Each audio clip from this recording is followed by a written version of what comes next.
Good afternoon, everyone. So today's video is on neural control and coordination, right? So last week we talked on the chapter of chemical coordination and integration. So where you came to know how the body uses a system of hormones and chemicals to maintain a certain communication between various body parts. So neural system is also another such mode of coordination or communication between the various body parts, right? So as you can see, it's mentioned over here that the neural system works fast, whereas the endocrine system or the hormonal system works slow. So basically the various activities in your body needs to be controlled or coordinated in certain ways. Like let's say after a good meal, uh, the food intake, whatever the food you took needs to be digested and assimilated into the body. Or let's say you go out for exercise, and then the breathing needs to be increased, the heart rate needs to be increased, and all this can be coordinated or by the body in numerous ways, so that the proper function goes on at a particular time. So the body will then employ its neuronal system, whereby the signals will be sent out through a system of nerves and in the form of electrical impulses, and the body will instruct various body parts to carry out certain functions. Like let's say when you intake food, signals will be sent out to the stomach muscles to start digesting those foods.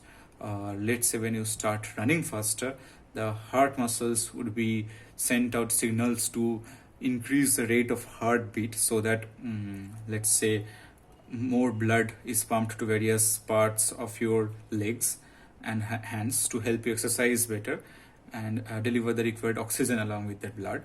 So in this way, the communication is sent out through the neural system in forms of electrical impulses. So just like in endocrine system, there are chemical signals. So certain chemicals or the hormones that are released into the blood, and they flow through the blood and reach their particular destination and show their action over there. The neural system works through a system of nerve fibers and neurons, and the signal is sent out in form of electrical impulses. So obviously you can understand, since the electric current travels much faster compared to the flow of let's say chemicals in the blood, so the neural system obviously is much faster compared to the endocrine system. Now lower organisms, like let's say Hydra, have very simple neuronal systems, like they have only neurons, whereas insects have a system of the brain, the ganglia, and the neural tissues. Us vertebrates or the higher organisms, we have a very complete, well developed neural system, so that comprises of a central nervous system and a peripheral nervous system.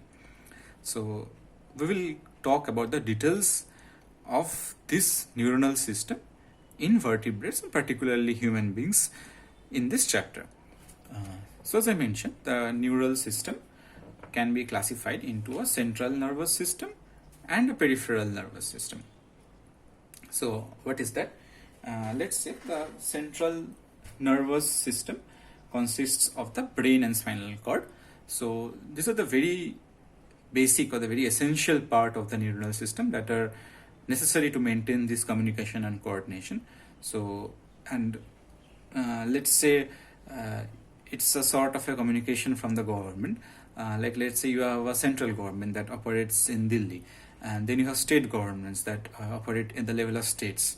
So similarly, all the coordination that has to be brought in the body during particular activities of digestion or exercise or any other mundane tasks has to be coordinated by a central system. So that central system consists of the brain and the spinal cord. So I have a picture over here that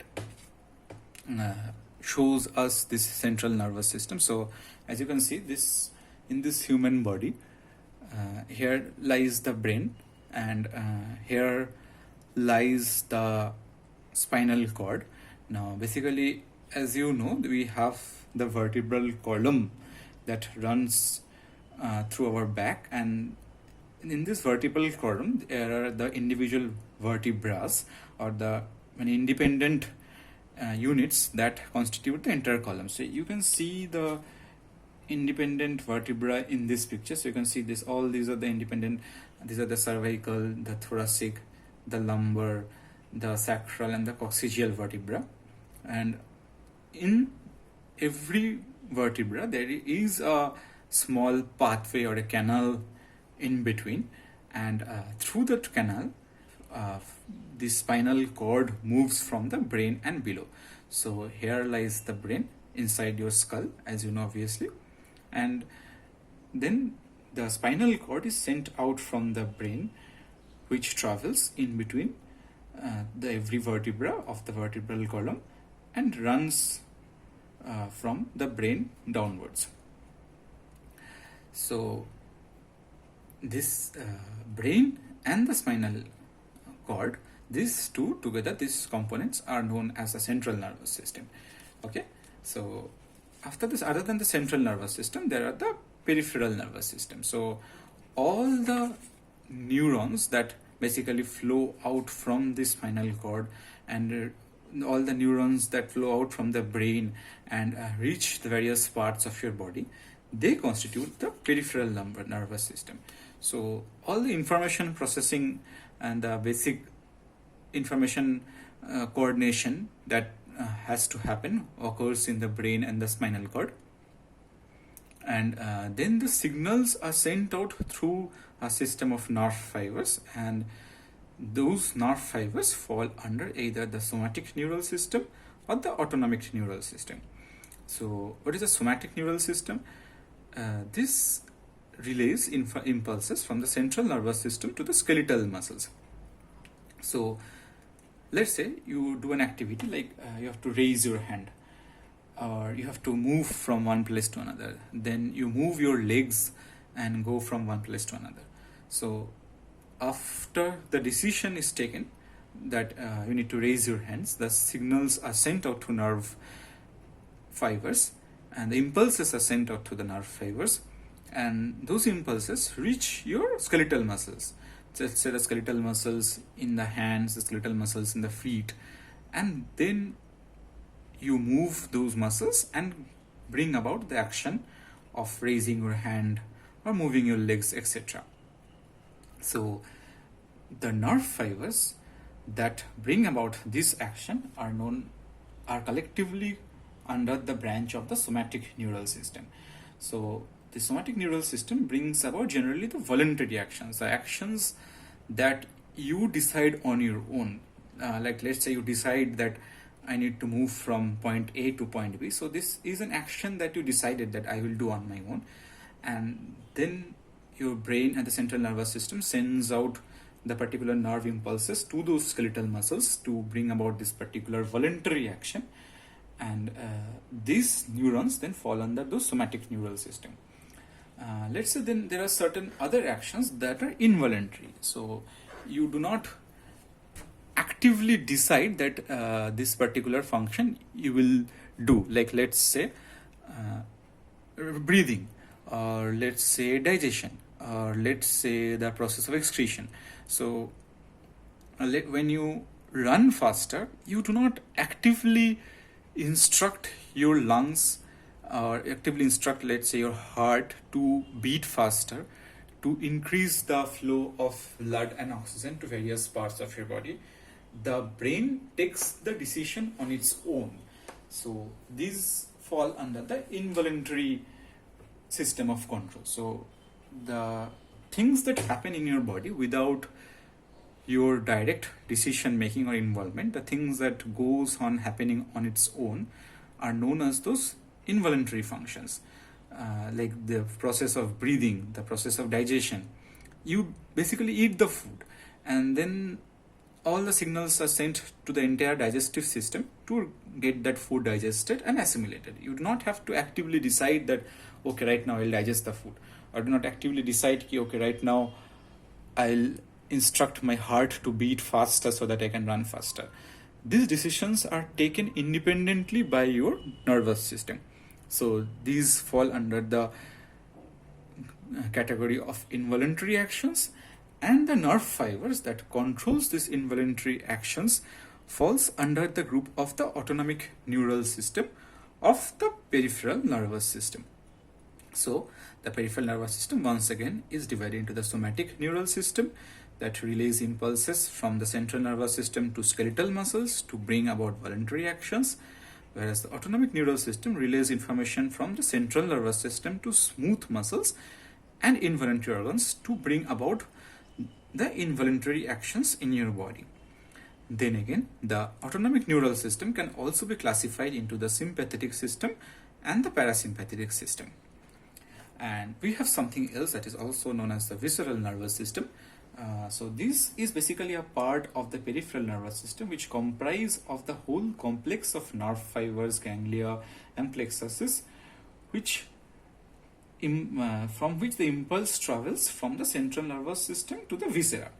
So this visceral nervous system is also a part of the central nervous system, and basically all the nerve units that are involved in sending out impulses from the central nervous system to the viscera are known as the visceral nervous system. Okay, so now that you have a basic classification of the neural system, we can move to the next topic, and that is the nerve. So as you know that came to know that the coordination or the communication has to be brought about between the various body parts, as you have understood. So this coordination in the case of neural system involves sending out electrical impulses. Now, how do these electrical impulses travel throughout our body? So let's say when you switch on a light at your home, you put on the switch, and then the electrical current travels through the wires that are connected in your house, and then they reach the particular light, and then the light is switched on. So in that case, the electrical signal is passing through a system of wires in your house. Inside our body, there is a system of nerves that carry these electrical impulses from your brain and spinal cord to the various required muscles and other parts of the body. So the neurons are the basic unit of this nerve. So all the nerves are basically composed of independent units that are known as the neurons, and the electrical impulse travels through these neurons. So let's see what are the neurons made of. So a neuron is made of a cell body, dendrites and axon. So let's now concentrate on what is the structure of a particular neuron. So as you can see over here, this is the diagram of a neuron that has been drawn over here. So this is a typical neuron. Now in this diagram, this part constitutes the cell body of the neuron. So as I mentioned, the neuron consists of a cell body, the dendrites and the axon. So this small part is the cell body, and then those branches that you see off growing from the cell body, these are known as the dendrites. And then from this cell body, there is a long tail like structure that branches out from the cell body, and this is known as the axon. Okay, so a neuron, which is the basic unit of a nerve and carries the electrical impulses from one place of the body to another, impulses is made of the cell body, the dendrites and the axon. And then again, these neurons can be of three different types. The neurons can be unipolar, they can be bipolar, or they can be multipolar. So what is a unipolar neuron? Unipolar neuron is one which has cell body and one axon. So this is the diagram of unipolar neuron that is given below over here. So as you can see, it has no dendrites or these particular processes. So this is the structure of a very characteristic neuron, but not all neurons look like this. The unipolar neurons do not have these processes of dendrites around them. So they have only this cell body and then the axon coming out of the cell body. So these are known as unipolar neurons. Whereas in the case of bipolar neurons, so these are the bipolar neurons, they have one axon and one dendrite. So you can see there is this particular part that is known as the dendrite, and then there is this one axon that is also coming out. And in the case of multipolar neuron, there are two or more dendrites and one axon. So this then becomes a multipolar neuron. So you can see that there are multiple dendrites coming out of it, but there is only one axon that comes out. So in this way, there can be unipolar neuron, there can be bipolar neurons, or there can be multipolar neurons. And every sort of neuron is found in a particular stage. So unipolar neurons are found in the embryonic stage, or when the embryo of a human being develops. Bipolar neurons are found in the retina of the eye. So inside the eye, there are certain neurons that carry the signal of vision, or the different light signals that you see outside are carried by bipolar neurons from the retina of the eye to the brain for information processing. And then there are multipolar neurons which are found in the cerebral cortex. So this is inside the brain which is inside your skull and part of the central nervous system.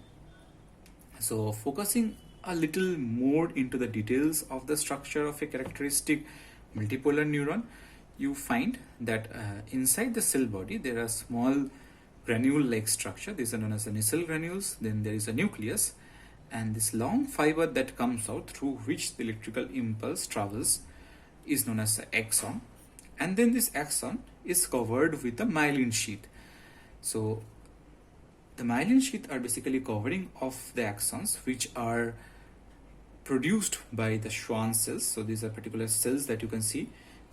These Schwann cells produce the covering of this long tail, and these coverings are known as the myelin sheath. Now again you can see that the myelin sheath is not continuous, means the entire length of the axon is not covered. There are small gaps in between the coverings of the myelin sheath, and these gaps are known as the nodes of Ranvier.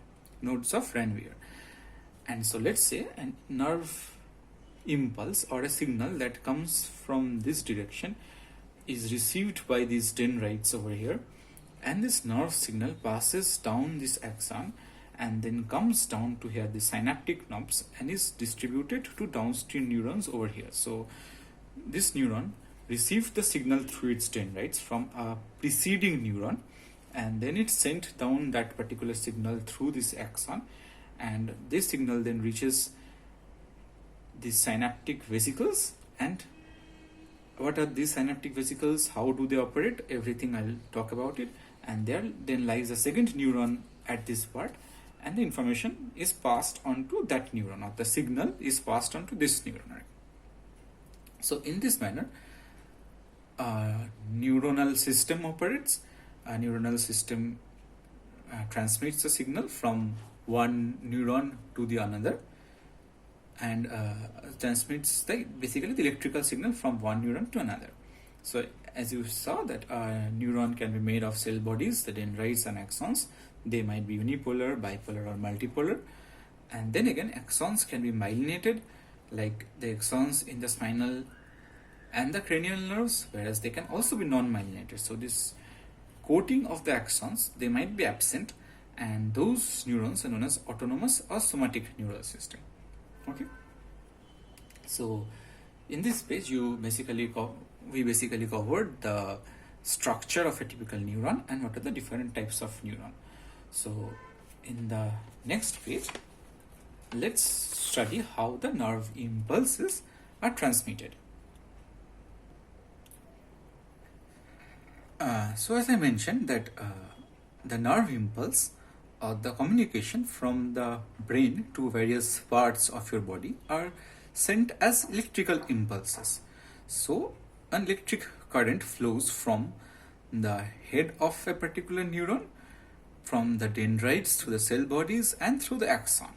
Okay, so then for this electric current to be passed, the electric current needs to be generated, or let's say, as you know probably from your physics, that an potential difference needs to be created from one part of the neuron to another. So only when there is a difference of charges, or one part of the neuron is comparatively more positively charged and than the other part, when then only an electric current will flow from the positively charged side of the neuron to the negatively charged side of the neuron. So this difference in charges, or that one part of the neuron is more positive compared to the another, is known as a potential difference. So this potential difference needs to be generated in the neuron. Then only a nerve impulse is transmitted from one part to another. So this I will talk under the topic of the transmission of nerve impulse. So every neuron under resting condition has a particular potential that is known as a resting potential. In this situation, a nerve fiber is more permeable to K plus and less permeable to sodium ions. So what are K plus? K plus here potassium ions, and Na plus are sodium ions. So let's say this is a neuron under resting condition. So as you can see from the diagram over here, that sodium ions cannot enter the neuron. However, potassium ions can enter freely into the neuron. Now, apart from this is the normal permeability of the membrane. Also, there are negatively charged proteins inside the axon. So you have to understand that this, what has been drawn, is the inside part of an axon. So in this axon, there are negatively charged proteins also, which are prevented from moving out of the membrane. Then there is a system of sodium potassium ATPase pump. Now what does this pump do? This pump actively sends out 3 sodium ions from inside the axoplasm to the outside of the nerve, or the outside of the neuron, and brings in 2 K plus ions. So what is this sodium potassium ATPase pump doing? It is utilizing the energy from an ATP molecule, that is the energy currency of a cell, and using it to send out 3 sodium molecules outside the exoplasm of the neuron, and sending in 2 K plus ions inside the exoplasm. But then why is this results in the outside of the membrane becoming positively charged and the inside of the neuron becoming negatively charged? Why is it so? Because you can see that a net of 3 positive charges are moving outside, whereas only a net of 2 positive charges are moving inside. So since 3 positive charges going outside and 2 only, instead of it 2 positive charges are coming inside, so the outside becomes gradually more and more positive, so that the outside of the nerve is now highly positive, and the inside of the, I use the term nerves, but it's actually the term neuron is more appropriate, or the term because this is, we are talking about only one particular neuron over here, so that the inside of the neuron becomes negative. And also it becomes negative due to the presence of these negatively charged proteins inside it. So this is known as the resting potential of a neuron, whereby the outside remains positive and the inside remains negative. Now let's say when a particular nerve impulse arrives at a particular point in this neuron, so a nerve impulse which began upstream somewhere and it arrived over here, so this nerve impulse has to be conducted down. So this is that conduction of nerve impulse that is being shown here. So whenever the nerve impulse arrives at this point, then the membrane becomes more permeable to sodium ions. Suddenly the membrane permeability is changed, and which was extremely impermeable to sodium ions initially becomes heavily permeable to sodium ions. So since under resting condition the sodium potassium ATPase pump was pumping out sodium ions outside, there is a large pool of sodium ions that lies outside the neuron, and suddenly upon the arrival of an impulse from a preceding neuron at this point, the permeability for sodium ions increases over here, and sodium ions start flowing fast into the neuron. So this huge influx of sodium ions from the outside into the neuron causes a development of a positive charge inside the neuron at that particular point. So right now at this point, since so much sodium ions started moving in. Therefore, the inside of this neuron became positively charged just at this part, and which was negatively charged initially became positively charged. So the polarity of the membrane has got now reversed, and since at this particular point A, the inside is positive and the outside is negative, so thereby it has created another potential difference between this part, the part that is being shown in red, and the downstream part of the neuron. So the downstream part of the neuron still has negative charges throughout, because in these parts of the membrane the permeability towards Na plus has not been altered. The permeability towards Na plus has already been altered at this place, so this became positive charge. Now this generates a potential difference which leads to the transmission of a current and an electrical impulse from this point A in this direction to point B. So since this side is positive charge and this side is negative charge, and current flows from positive to negative charges, so electric current instantly flows towards this direction, and the nerve impulse also flows towards this direction. Now, what happens with the flow of nerve impulse towards this direction? So this region then gradually starts to get the positive charge, and since with the influx of the sodium ions inside, so since a lot of positive charge came inside, the outside now had become negative charge. So the current which moves in this direction inside the neuron also moves in the reverse direction outside the neuron. So this basically completes a circuit. So always remember, electric current is never unidirectional. So it has to complete a circuit, means the entire pathway of current flow has to be completed. Otherwise, current does not flow from one part to another. So since the outside was negative charge over here and in this part it was positive charge, so the current flowed in this direction outside the neuron and thereby completing the circuit. But what happened to the nerve impulse basically is, since the current flowed in this direction inside the neuron, the nerve impulse moved from the point A and into point B.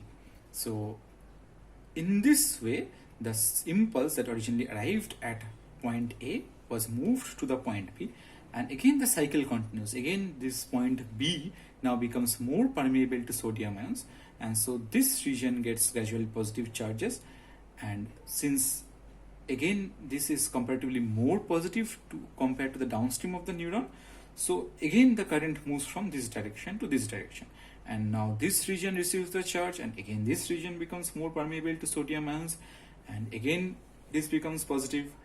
And now you have gotten picture how the impulse that arrives at point A gradually moves down the neuron and moves to point B, point C, and so on.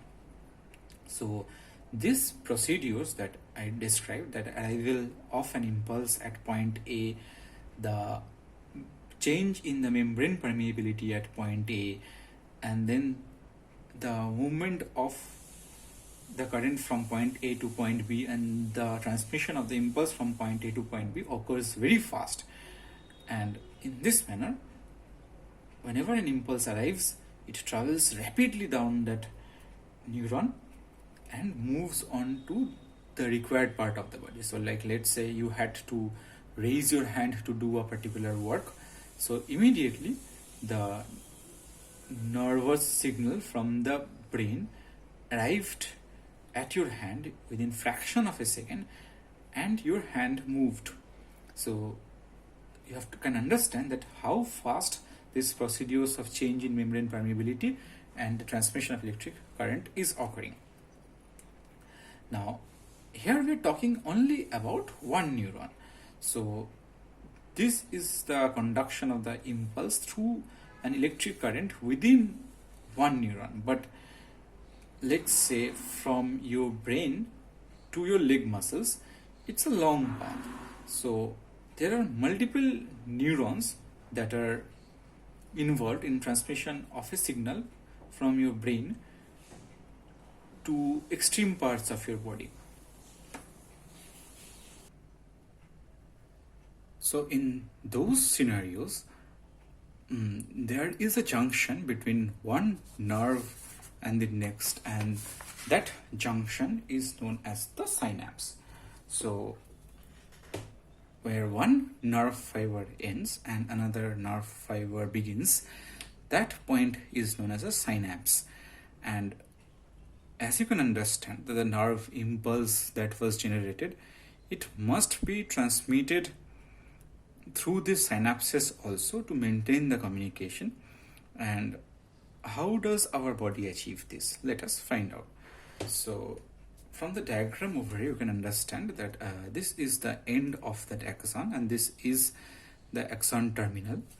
And then this is a presynaptic membrane, or the membrane that lies at the end of the neuron from which the signal is originating. And then there is a postsynaptic membrane. So this is the postsynaptic membrane. So this is the membrane of the nerve fiber to which the signal would be passed on to. So the direction of signal is from here to here. So the ending of the originating nerve fiber has the membrane which is known as the presynaptic, and then the beginning of the nerve fiber through to which the signal would be passed has the membrane that is known as a postsynaptic membrane. And in between there is a small gap. This gap is called a synaptic cleft. So as you can see, it's marked in the diagram that this presynaptic membrane, the synaptic cleft, and the postsynaptic membrane, all of these three together forms the synapse, or the junction between two nerve fibers through which the signal has to be transmitted. Now, this signal can be transmitted by electrical means, like how the signal was transmitted within the nerve fiber. So in the case of electrical synapses, this originating neuron and the following neuron lie very close to each other, and the electrical signal is basically passed as such from the preceding neuron to the subsequent neuron. So there aren't anything else involved, and this procedure of signal transmission is obviously very fast because you do not have any intermediates involved. However, this form of electrical synapses are very rare and very less common in our systems. So it is not generally the case where the signals are sent from one neuron to another through electrical impulses. Instead, the signals are sent from one neuron to another through certain chemicals, and these chemicals are known as the neurotransmitters. And these exist at the other form of synapses that are known as the chemical synapses, and these are much more common in our body. So what happens in the case of chemical synapses? When the signal arises at the axon and reaches the end of the axon, then there are certain synaptic vesicles which are filled with a chemical that are known as neurotransmitters. These vesicles start to move within this axon, and they gradually come here and fuse with the presynaptic membrane. And when they fuse with the presynaptic membrane, so these vesicles filled with the neurotransmitters moved, and then they came to this presynaptic membrane and fused with it, and the chemical inside them, the neurotransmitter, they are released into this synaptic cleft. So they are released into this junction, and then these chemicals bind to specific receptors. So as you can see, the term receptors is mentioned here.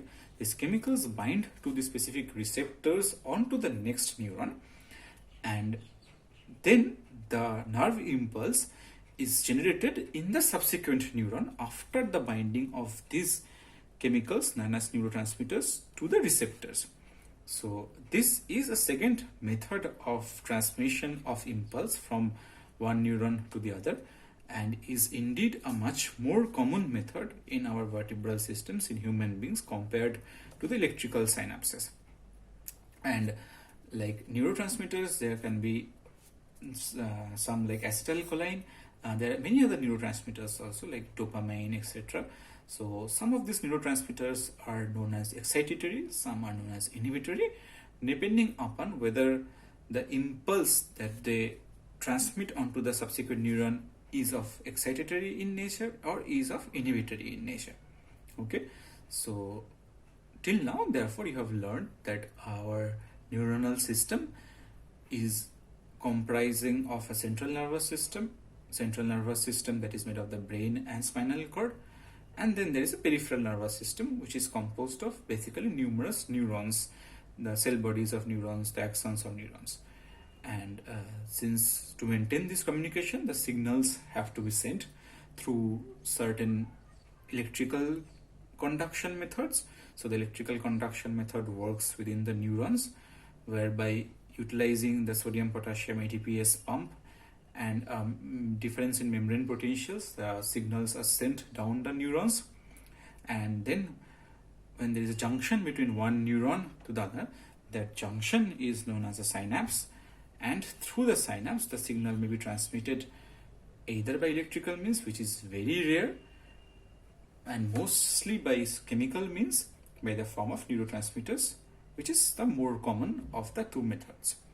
Okay, so till now you have got an idea of the procedure of the signal transduction within the neuronal system. Okay, so now in this next page, let us concentrate on the brain, or which is one of the most vital organs of our neuronal system. So the brain is the center where all this communication originates, or all this the signal transduction, all this integration of the signals happens in the brain. So the brain is the most important component of the central nervous system. So the central nervous system, as I told, comprises of the brain and spinal cord, and in this page we are going to learn about the brain. So the brain is also known as an encephalon, and the brain covering is known as meninges. So the brain is covered with a membrane that is known as meninges, which consists of dura mater, arachnoid matter, and pia mater. So from outside to inside, the brain is covered with a membrane that is known as a meninges, and the meninges comprises of three layers, namely dura mater, arachnoid matter, and pia mater, from the outside to the inside. And from this you can get an idea that when we have an inflammation of the meninges, then the disease of meningitis occurs. So that is just ancillary information over here. You do not have to remember it for this particular chapter. Okay, so now the brain, also known as encephalon, comprises of the forebrain, the midbrain, and the hindbrain. Okay, so what is this forebrain, midbrain, and hindbrain? So the forward parts of your brain, so the brain that lies towards the front of your head. So imagine your head and imagine your nose and your temple. So the part of the brain that lies towards the front of your head, that part is known as forebrain. So inside your skull, this part is known as the forebrain, and then there is a midbrain. So in the middle parts of the brain, they are known as the midbrain, and then there is a hindbrain. So this lies towards the back of your skull. So the rear parts of your head, the part of the brain that remains, is known as the hindbrain. Now then again, the forebrain is composed of cerebrum, the thalamus, and the hypothalamus. Okay, so as you can see, this is the cerebrum. This is the part of the forebrain which lies towards the front of your skull, at the front of your head. And this cerebrum and this thalamus and this hypothalamus, which are over here, together comprise the forebrain. Okay, so the forebrain composes of these three important components. Now we need to know what are the function of these components. So let us see what does the thalamus do. So the thalamus is involved with sensory and motor signaling. The hypothalamus is concerned with the maintenance of body temperature, then the urge for eating, drinking, and then you know about the hypothalamic hormones that I talked about in last chapter. So these hypothalamic hormones originate from the hypothalamus, and it is also involved in maintenance of body temperature, and that when you feel hungry or when you feel thirsty, all those feelings or all those things are controlled by the hypothalamus. And the thalamus is involved in sensory and motor signaling. What is sensory signaling? Like, let's say you have let's say mosquito bite somewhere, so those are bite is felt by certain neurons, and those neurons are called the sensory neurons, since they sense a particular feeling. Let's say you're feeling hot, then that sensation is carried on by a particular set of neurons that are known as the sensory neurons. And then what is motor signaling? So let's say you felt that the mosquito is biting at a particular place, and you went ahead and killed the mosquito. So you moved your hand to kill the particular mosquito, and the neurons that took the signal from the brain to move your hand are known as the motor neurons. So these neurons help in getting a particular body part moving, from which you can get an idea why they are called motor neurons. So, and they move that particular body part and bring about a particular function, and in this case, let's say killing of the mosquito. So this motor signaling and this sensory signaling is carried on by the thalamus of the forebrain. Okay, so till now we're talking about the front part of the brain. So the most important component of the front part of the brain is the cerebrum, and the cerebrum is the largest part of the brain also, which has a left hemisphere and right hemisphere. So now think of your brain, if you divide it in half, right in front of your nose, let's say, or let's say your left eye and right eye. So similarly, the brain can be also divided into the left hemisphere and right hemisphere. So the cerebrum is basically divided into these two hemispheres, and there is a connection between these two hemispheres which is maintained by a tract of nerve fibers that are known as the corpus callosum. So this corpus callosum is basically a group of nerve fibers which maintains the connection between the left and right hemispheres of the cerebrum. Then again, each hemisphere is divided into 4 lobes. So each of the cerebral hemispheres are divided into a frontal lobe, a parietal lobe, a temporal lobe, and an occipital lobe. Okay, so then the independent lobes of each hemisphere also have other functions. Like the frontal lobe is involved in thoughts, memories, judgment, and emotion. Then the parietal lobe is involved in sensory perceptions of heat, touch, and cold.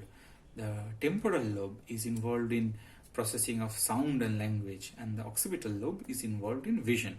So as you can understand that all the 4 lobes of each of the hemispheres of cerebrum carry out very distinct and different functions, and each of these functions are very important in the daily activities or daily things that an human being does. So this was all about the forebrain, and let's come to the midbrain. Midbrain is much simpler. It does not have too many components. So there are basically 4 round swelling cell lobes that are known as the corpora quadrigemina, and then there is a cerebral aqueduct which passes through the midbrain, and it maintains a connection between the forebrain and hindbrain. So that is about the midbrain. And let's now come to the hindbrain, or the rear parts of your brain, which lies towards the back of your skull. And then this hindbrain is composed of cerebellum, the pons, and the medulla oblongata. So let's come to the diagram over here. So this part is the rear part of the brain, or the hindbrain, that you can see. So this is the hindbrain, and let's see, there is the cerebellum. This part is the cerebellum that is marked over here. This part is the pons, and this part over here is known as the medulla oblongata. And as you can understand, the spinal cord, which is another important part of the central nervous system, basically originates from this medulla over here. And you can see this is the spinal cord that is marked, that is the second important component of the central nervous system. So the medulla basically continues to form the spinal cord that runs down the vertebral column in case of humans. Okay, now what are the functions of these parts? So like, let's say the medulla oblongata is involved in respiration, gastric secretion, and cardiovascular responses. So the fact that you are breathing, the fact that food gets digested in the stomach, and then say there's a heart is beating. So all these functions are carried out by the medulla oblongata. And then there is a part that is known as the brain stem. The brain stem comprises of midbrain, the pons, and the medulla. So this midbrain that lies over here, then the pons and the medulla. So pons is this part over here, then the medulla is this part over here. So this central part is known as the brain stem.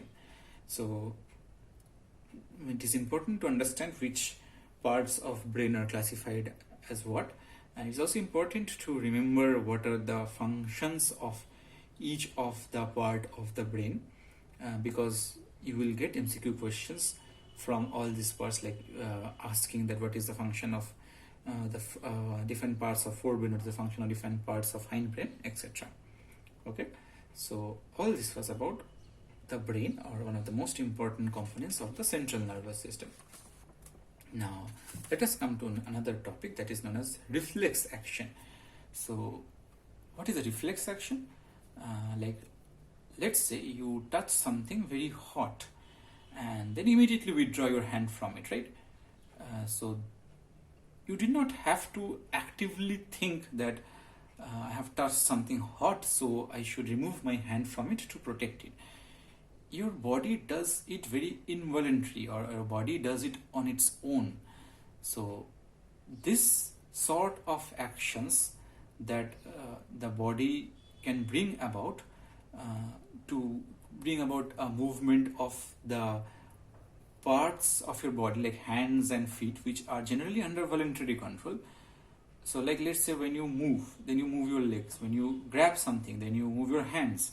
So at those times you are doing those things voluntarily, but your body can move these parts involuntarily when it has to protect you from certain things, like the fact that you withdraw your hands immediately on touching an hot object.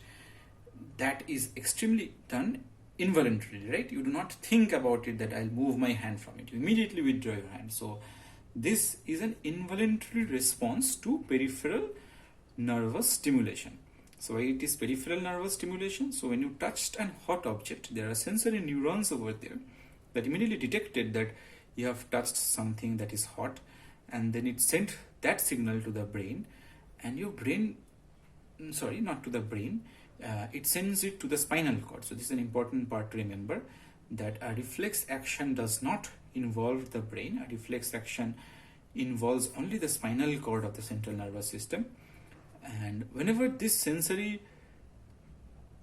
response by the peripheral nervous system, the fact that you have touched something hot and it can cause harm to you, is detected by the central nervous system, it immediately sends out involuntary signals to withdraw your hand from there. So this involuntary response to peripheral nervous stimulation is known as a reflex action. So reflex action consists of these following pathways. Like this, it involves a sensory organ. So in this case, the sensory organ becomes your skin. Let's say skin is one of the sensory organs, and then it is sent to an afferent neuron. Like, let's follow this diagram over here. So the one I was mentioning right now was of withdrawal of hands on touching a hot surface. Then this knee jerk response, or the fact that if somebody hits you at the portion of the knee with a hammer, then immediately your legs tend to move in this forward direction. So this is known as a knee jerk response.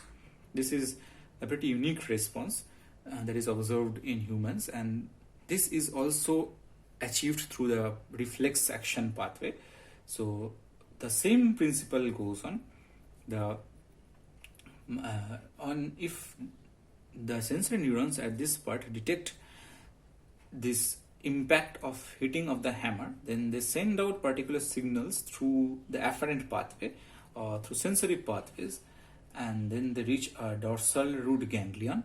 So what is a ganglion? A ganglion is basically a collection of cell bodies of neurons in other parts of the body other than the central nervous system. So as I told you, a neuron consists of a cell body and axon. So if numerous cell bodies are concentrated in a particular place, like in the brain, this sort of concentration happens. If they occur in some other parts of the body, then they are known as ganglion. So the sensory perception is sent to the afferent pathway through the dorsal root ganglion, and this is that is being shown over here is basically a vertebra and your spinal cord. So this sensory perception was sent through this pathway to your spinal cord, and then the spinal cord immediately sends out motor responses. So these are the efferent pathways. So this was the afferent pathway, similar to like in your excretion chapter in the glomerulus, there was the afferent tubule and the efferent tubule. So also remember the A comes first, A comes before E in the alphabetical order. So similarly, in this case also the signal has to be first sent.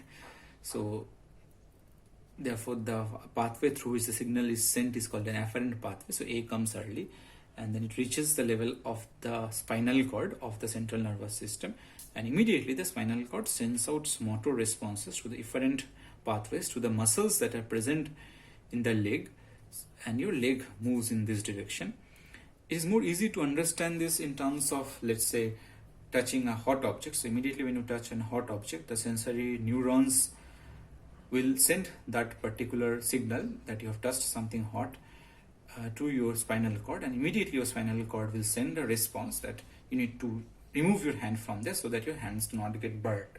So that part occurs extremely involuntarily, and this is a reflex action pathway that involves the sensory organs, the afferent neuron, the dorsal root ganglion. So this is a dorsal root ganglion. Why is it called a dorsal root? Because it goes from the back part of your body or your behind part of your body, therefore is a dorsal part of your body, and hence it's known as a dorsal root ganglion. And then it reaches the central nervous system or the spinal cord, and then it is transferred to efferent neurons and to the effectors. Effectors in this case are the muscles which move to protect your body from that particular damage or danger. So this is a unique system that operates in our body, and this is known as the system of reflex action. Okay, so till this part in the chapter I have discussed of the central nervous system, and I have talked about how nerve impulses are traveling through the axon, and then how the nerve impulses are traveling at the junctions of the axon in the synapse. And then I have talked about brain, the most important component of the central nervous system. Then I have talked about reflex action, that is a unique phenomenon that goes on in your body. So after this I'll make a second video on this chapter whereby I'll talk about the sensory organs. So what are the sensory organs in our body? The tongue, which senses taste, the ears, which senses sound, the eyes, which senses light and vision, then the nose, which senses smell, and then your skin, which senses numerous things like the temperature, like pressure.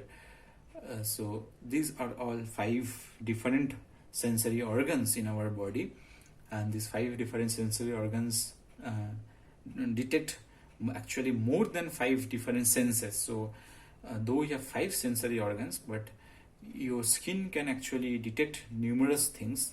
So it can detect let's say temperature, it can detect pressure. So therefore skin is a multifunctional sensory organ. But other sensory organs, like let's say your eyes can only detect light, though it is a very specialized sensory organ detecting one particular sense, that is light.